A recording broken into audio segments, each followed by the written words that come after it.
잠깐 눈을 감고 생각해 보시겠습니까? 1950년 6월의 그 새벽을 기억하십니까? 아무것도 없던 이 땅에서 총을 들었던 우리 아버지들. 빈손으로 나라를 지켜낸 그분들이 계셨기에 오늘 우리가 이 자리에 있습니다. 그런데 여러분, 지금 이 순간에도 세계 어딘가에서 전쟁이 벌어지고 있습니다. 포탄 소리가 멀게 느껴지십니까? 아닙니다. 그 전쟁이 바로 우리 밥상 위에 기름값으로 오고 있습니다. 우리 손주들 취업 걱정으로 찾아오고 있습니다. 그리고 놀랍게도 그 전쟁터에서 세계가 대한민국을 다시 보기 시작했습니다. 오늘 저는 여러분께 한 가지 질문을 드리고 싶습니다. 이란이 두려워하는 나라가 어디일까요? 미국입니까? 이스라엘입니까? 아닙니다. 바로 대한민국입니다. 그리고 오늘 전쟁터 한복판에서 벌어진 또 하나의 이야기를 함께 나누려 합니다. 공대공 전투에서 104승 무패, 하늘에서는 진 적 없는 전투기 F-15, 그 전투기가 4월 3일 땅에서 날아온 미사일에 격추됐습니다. 5주간의 전쟁에서 이란 방공망이 격추한 최초의 미군 유인 전투기, 약 900억 원짜리 비행기였습니다. 그런데 미국이 이 비행기보다 더 많은 돈을 쓴 것이 있습니다. 조종사를 구하는데 수백억 원을 쏟아부은 겁니다. 비행기보다 사람 구하는데 더 많은 돈을 쓴 거예요. 도대체 왜 그랬을까요? 그리고 그 전쟁터에서 대한민국은 어떤 존재였을까요? 오늘 그 두 이야기를 하나로 엮어서 풀어드리겠습니다. 2026년 2월 28일, 세계가 깜짝 놀랐습니다. 미국과 이스라엘이 이란을 향해 대규모 합동 군사작전을 감행했습니다.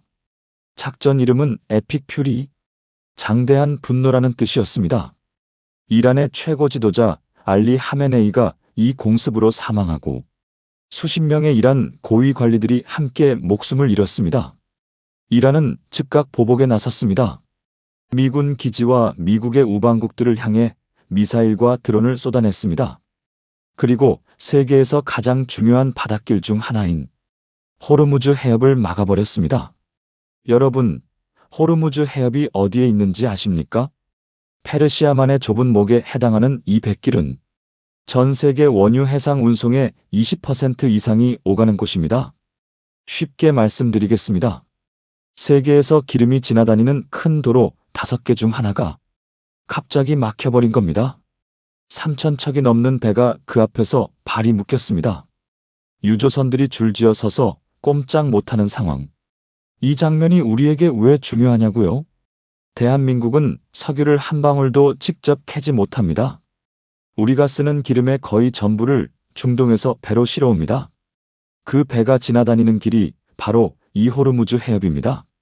미국의 전략국제문제연구소 CSIS, 세계 최고 권위의 싱크탱크가 이란 전쟁이 터지고 한 달여 만에 충격적인 보고서를 내놓았습니다. 비전 투국 가운데 한국만큼 큰 타격을 입은 나라는 없다. 이 말이 가슴에 와 닿으십니까? 우리는 전쟁을 하지도 않았는데 가장 큰 피해를 입은 나라가 되었다는 겁니다. 코스피 지수는 43년 역사 이래 하루 최대 낙폭을 기록했습니다. 원화 가치는 17년 만에 최저치로 떨어졌습니다. 마트에서 식용유 값이 오르고 주유소에서 기름값이 치솟고 반도체 공장에서 쓰는 헬륨마저 카타르에서 들여오기 때문에 우리 반도체 산업까지 흔들리는 상황이 된 겁니다. 여러분, 이게 남의 나라 전쟁입니까? 이미 우리 밥상 위에 와 있는 전쟁입니다. 이번 전쟁을 이해하려면 왜 이 전쟁이 일어났는지를 먼저 알아야 합니다. 이란은 오랫동안 핵무기를 만들려는 의심을 받아왔습니다. 그런데 전쟁 이전부터 미국의 군 당국과 정보기관들은 이란에 실제 핵무기는 없다. 다만 고농축 우라늄만 있을 뿐이다. 이런 보고서를 꾸준히 내놓고 있었다고 알려졌습니다. 이란도 협상을 통해 여러 양보를 제안했습니다. 고농축 우라늄을 희석시키겠다. 미국 기업들과 함께 원유 사업을 하자. 그렇게 손을 내밀었습니다. 하지만 전쟁은 결국 터지고 말았습니다. 이란 내부에서 2026년 1월부터 엄청난 규모의 반정부 시위가 일어났습니다. 경제 파탄으로 먹고 살기 어려워진 시민들이 거리로 나온 겁니다. 이란 정부는 무력으로 진압하면서 수천 명의 시위대를 죽였습니다. 트럼프 대통령은 이에 강력하게 반응했고 결국 2월 28일 군사작전이 시작된 겁니다. 문제는 지금부터입니다.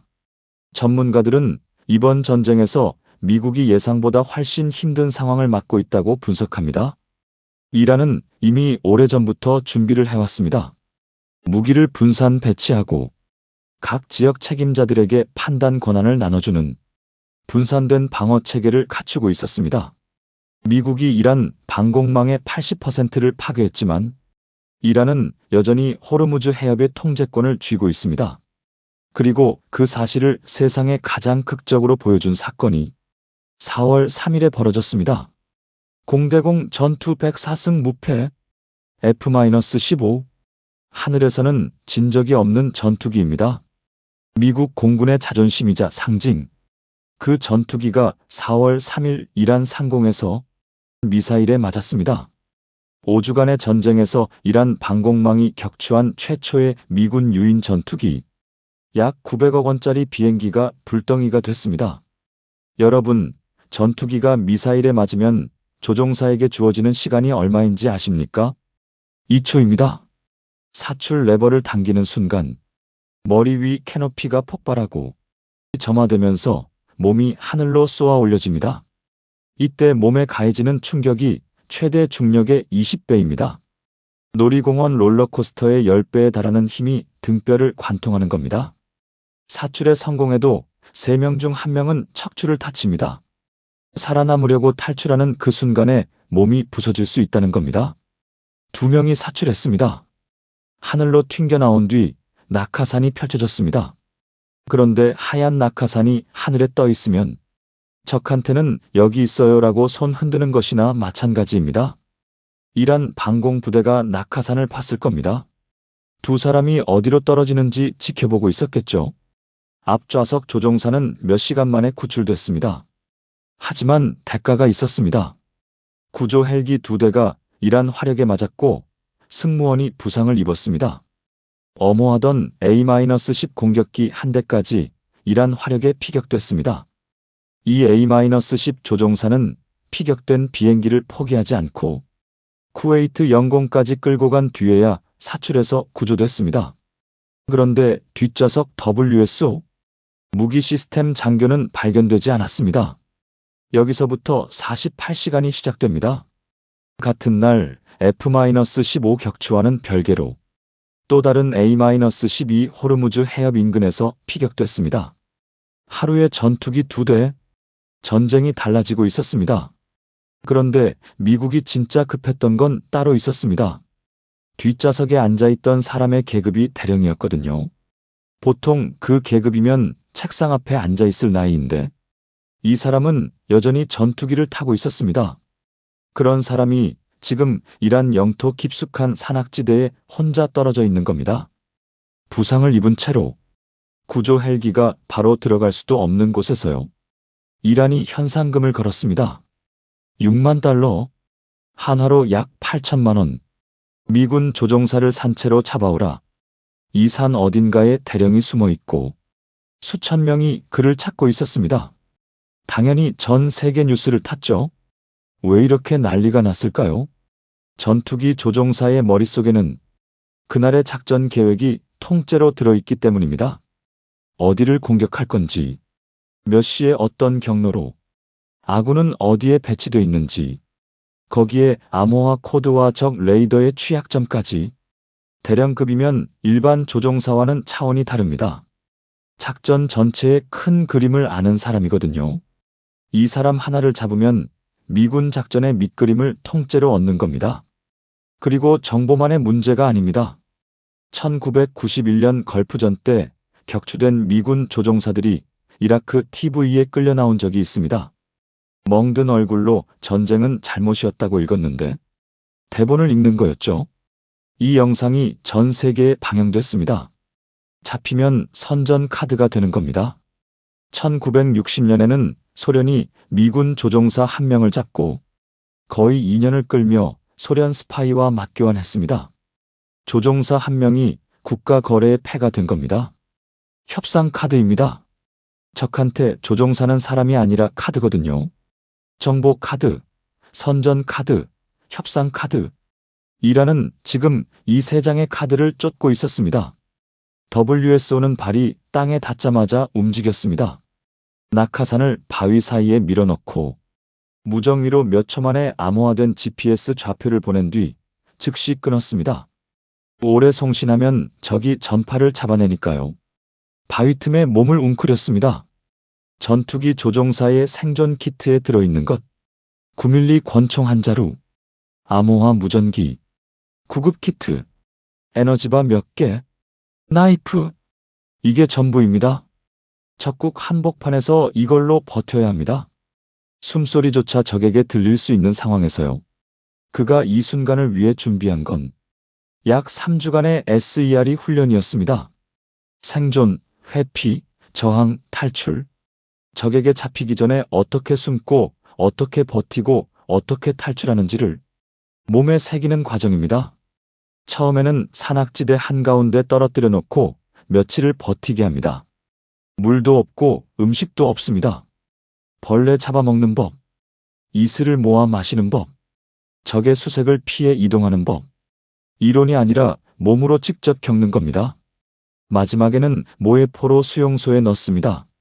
머리에 자루를 씌우고 신문하고 잠을 재우지 않습니다. 서지도 앉지도 못하는 좁은 상자에 가둬놓기도 합니다. 진짜 고문을 당하는 것과 구분이 안 될 정도입니다. 근데 그게 목적이에요. 실전에서 겪을 일을 미리 겪게 하는 겁니다. 이름, 계급, 군번. 아무것도 말하지 않는 법을 몸에 새기는 거예요. 이 과정의 탈락률이 80%가 넘습니다. 왜 이렇게까지 하느냐면 실제 격추 상황에서 패닉이 오면 머리가 하얘지거든요. 아무 생각도 안 납니다. 근데 이미 한 번 겪어본 사람은 달라요. 생각보다 몸이 먼저 움직입니다.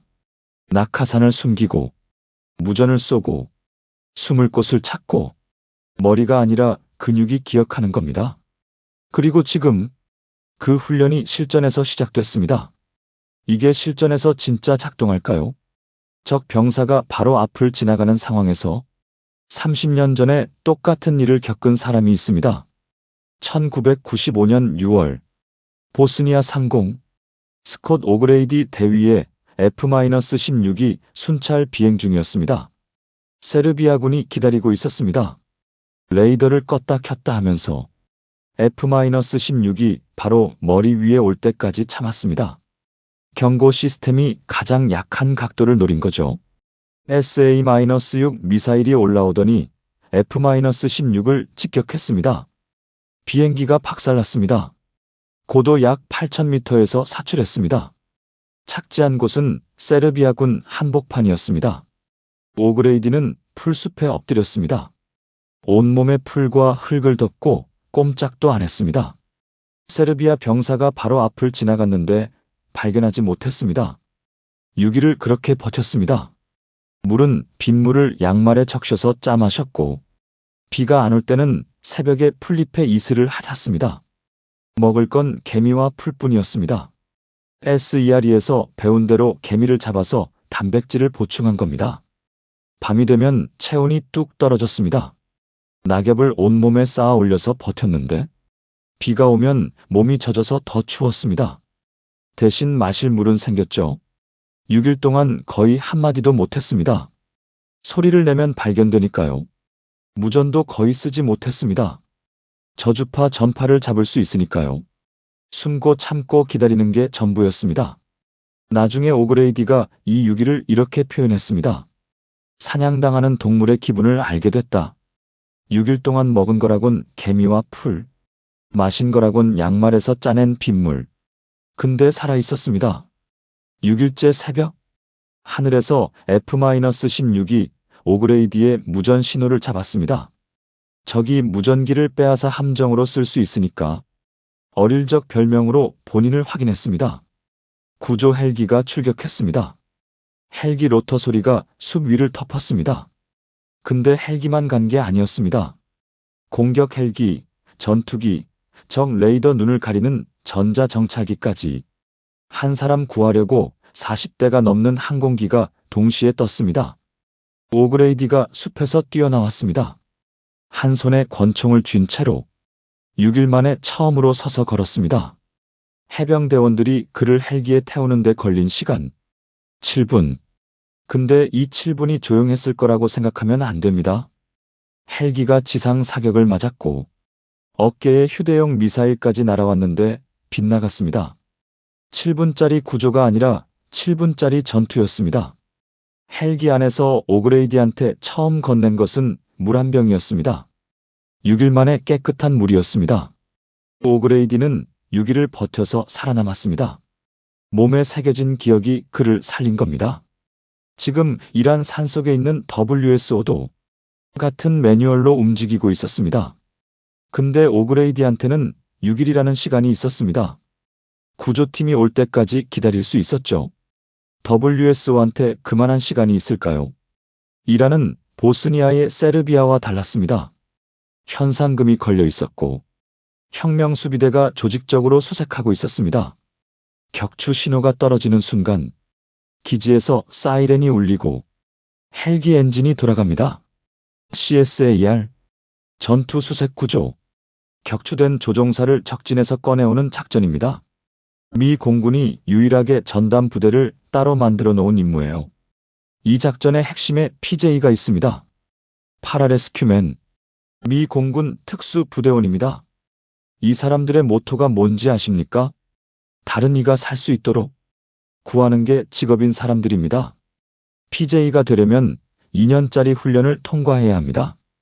공수, 전투, 잠수, 고공 강화, 전투 의무 자격까지 전부 따야 합니다.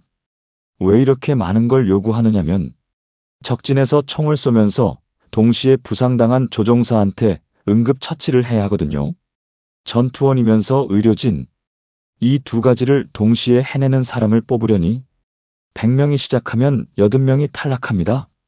미군 특수부대 중에서도 가장 높은 탈락률입니다. 이 사람들이 목숨을 걸고 적진에 들어가는 겁니다. 한 사람을 위해서 냉정하게 계산하면 조종사 한 명을 키우는데 최소 100억 원, 많게는 200억 원 이상이 들어갑니다. F-15 조종사 기준입니다.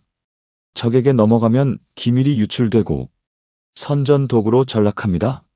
그래서 구하는 겁니다. 하지만 정말 그것 때문만일까요? 한번 생각해 보십시오. 전투기 조종석에 앉기까지 10년입니다. 첫 솔로 비행날 떨리던 손, 첫 야간 출격, 수백 시간의 시뮬레이터, 비행기는 공장에서 다시 만들 수 있습니다. 근데 이 10년을 다시 만들어내는 건 불가능합니다. 그리고 가장 큰 이유가 있습니다. 조종사들이 나를 버릴 수도 있다고 생각하는 순간 위험한 임무에 자원하는 사람이 사라집니다. 아무리 좋은 전투기가 있어도 그걸 몰고 적진에 들어갈 사람이 없으면 의미가 없잖아요. 역사적으로 군대들이 이미 깨달은 사실입니다. 격추된 조종사를 구하면 살아남은 조종사들이 더 과감하게 날았다는 걸. 구조는 의리가 아닙니다. 전략입니다. 근데 그 전략 뒤에는 내 동료를 두고 올 수 없다는 감정이 깔려 있는 겁니다. 베트남에서는 한 명을 구하려다 6일 동안 구조대원 11명이 목숨을 잃었습니다. 구하러 간 사람을 또 구하러 가야 하는 상황이 벌어진 겁니다. 이건 예외가 아니라 전통입니다. WSO가 바위에 기대어 앉아 있었습니다. 이란 산속의 밤은 춥습니다. 부상 입은 몸으로 캄캄한 산속에 혼자 앉아 있으면 시간이 멈춘 것 같았을 겁니다. 주변은 아무것도 안 보입니다. 근데 어디선가 발소리가 들려옵니다. 수색대가 움직이고 있었습니다. 현상금 8천만 원이 걸려 있으니 이란 사람이면 누구나 알고 있었겠죠. 군인만 찾는 게 아닙니다.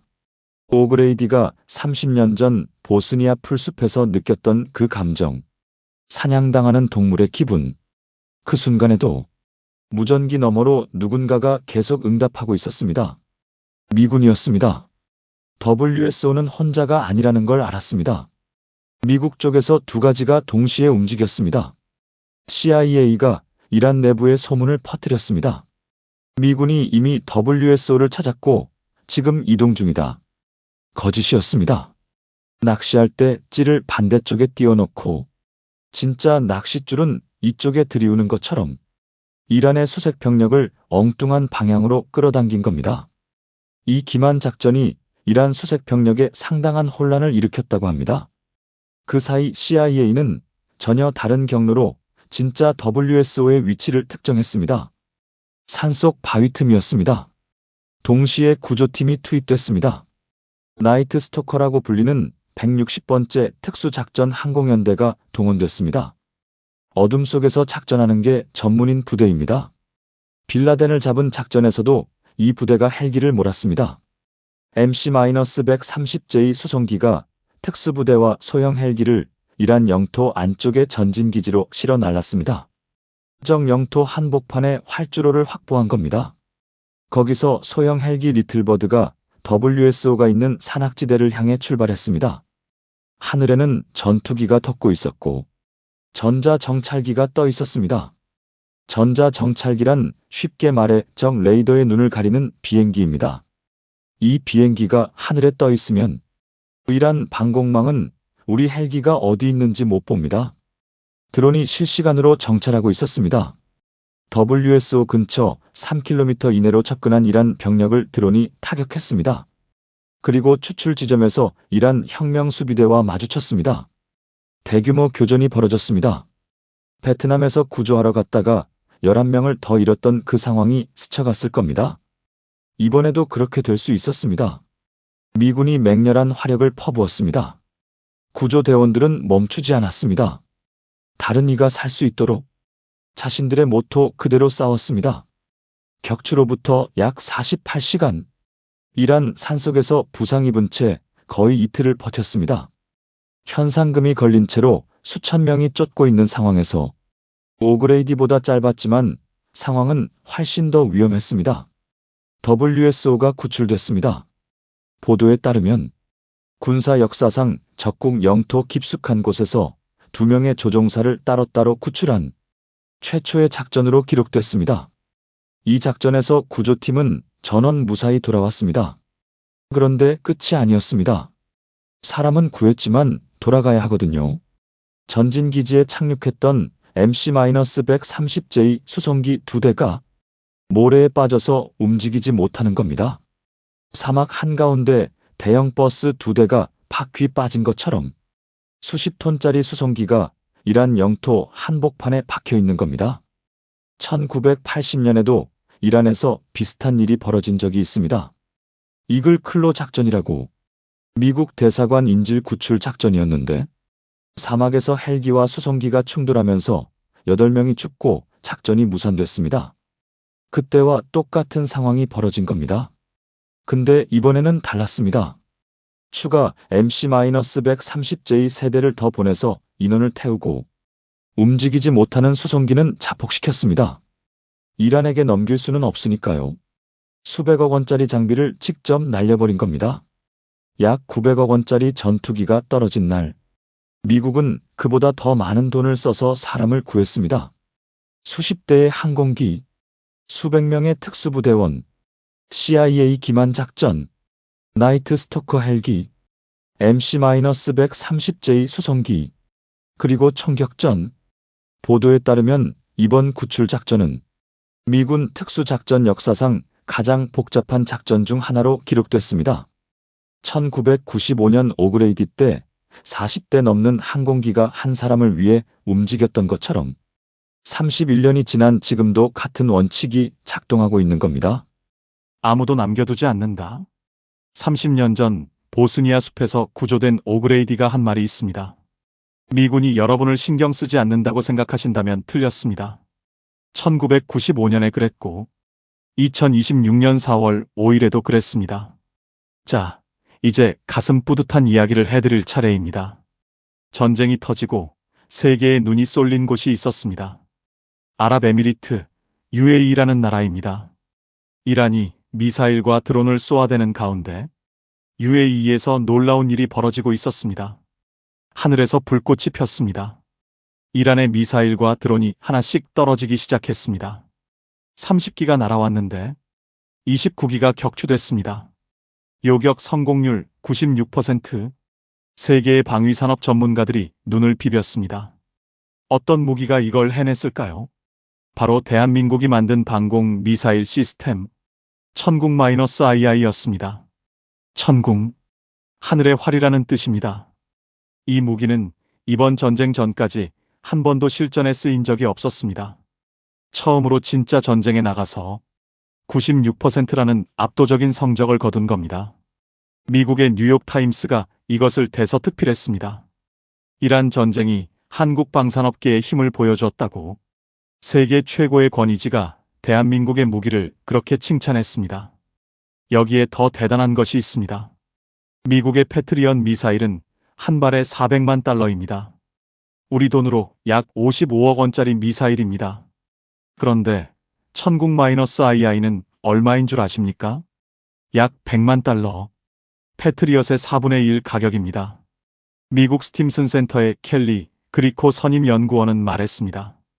가격 경쟁력뿐 아니라 빠른 납기와 기술 공유 의지가 한국 방산의 핵심 무기라고. 이게 어떻게 가능했을까요?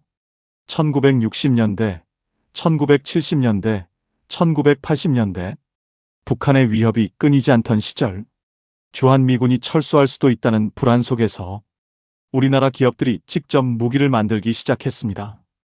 허허벌판에서 조선소를 세웠던 그 정신으로, 철강을 녹이며 중공업을 일궜던 그 손으로 방위산업을 키워온 겁니다. 미국 기업들은 냉전이 끝난 뒤 투자를 줄이고 생산시설을 축소했습니다. 하지만 한국 기업들은 꾸준히 생산 능력을 키워왔습니다. 그리고 지금 그 결실을 세계 앞에 보여주고 있는 겁니다. 스위스를 아십니까? 오랫동안 미국의 패트리엇 미사일을 주문했던 나라. 미국이 우크라이나 우선 공급이라는 이유로 수년째 납품을 미루자 스위스 국방조달청장이 처음으로 서울을 공식 방문했습니다. 한국 무기를 달라고 찾아온 겁니다.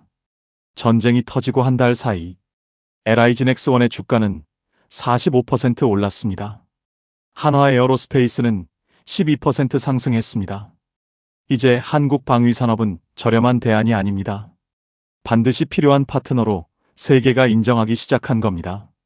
여러분, 6.25 때 전쟁이 터졌을 때 우리는 총 한 자루도 제대로 없었습니다.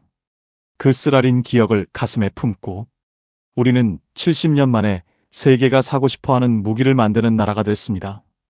이제 또 하나의 이야기를 해드리겠습니다. 전쟁이 터지면 나라들은 보통 어떻게 합니까? 자국 대사관 직원들을 급히 빼냅니다. 이번에도 그랬습니다. 수많은 나라들이 이란에서 대사관 직원들을 철수시켰습니다. 그런데 대한민국은 달랐습니다. 폭격 소리가 들리는데도, 미사일이 날아다니는데도 우리 대사관 직원들은 자리를 지켰습니다. 왜 그랬을까요? 우리 외교 당국 관계자가 말했습니다. 전후 호르무즈 해협 상황을 고려해 한국과 이란의 관계를 관리해야 하는 시점이라고. 전쟁이 끝난 다음을 생각한 겁니다. 이란에 남아서 신뢰를 쌓으면 전쟁이 끝났을 때 한국이 유리한 위치에 설 수 있습니다. 에너지 공급이든 경제 재진출이든 한국 기업들이 먼저 들어갈 수 있는 기회가 생기는 겁니다. 이란 주한 대사가 말했습니다. 이란과 협의한다면 한국 선박 안전에는 문제가 없다고. 다른 나라 배들이 다 막혀 있는데 한국 배는 봐주겠다는 뜻입니다. 한 외교 소식통의 말이 가슴에 남습니다. 원체 고립된 나라라 곁에 남아준 국가를 쉽게 잊지 않는다. 전후 이란 정부는 남았던 나라와 떠난 나라를 나눠서 볼 것이다. 여러분, 다들 떠나도 끝까지 남아서 친구의 곁을 지키는 것. 우리 어머니들이 어렵고 힘든 이웃에게 해주시던 바로 그것 아닙니까? 그 마음이 지금 국가 외교에서도 빛을 발하고 있는 겁니다. 미군이 적진에서 조종사를 구하러 가는 것처럼 대한민국은 폭격 속에서도 대사관을 지켰습니다. 둘 다 같은 원칙에서 출발합니다. 내가 믿는 사람을 두고 떠나지 않는다. 끝까지 함께한다. 그 원칙이 전쟁터에서도 외교 무대에서도 똑같이 빛을 발하고 있는 겁니다. 여러분, 오늘 긴 이야기를 함께 나눴습니다. 정리해 볼까요?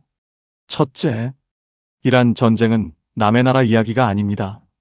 기름값, 물가, 반도체. 이미 우리 일상 깊숙이 들어와 있는 문제입니다.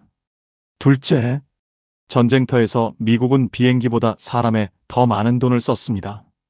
그 원칙 뒤에는 단순한 전략이 아니라 아무도 남겨두지 않는다는 신념이 있었습니다.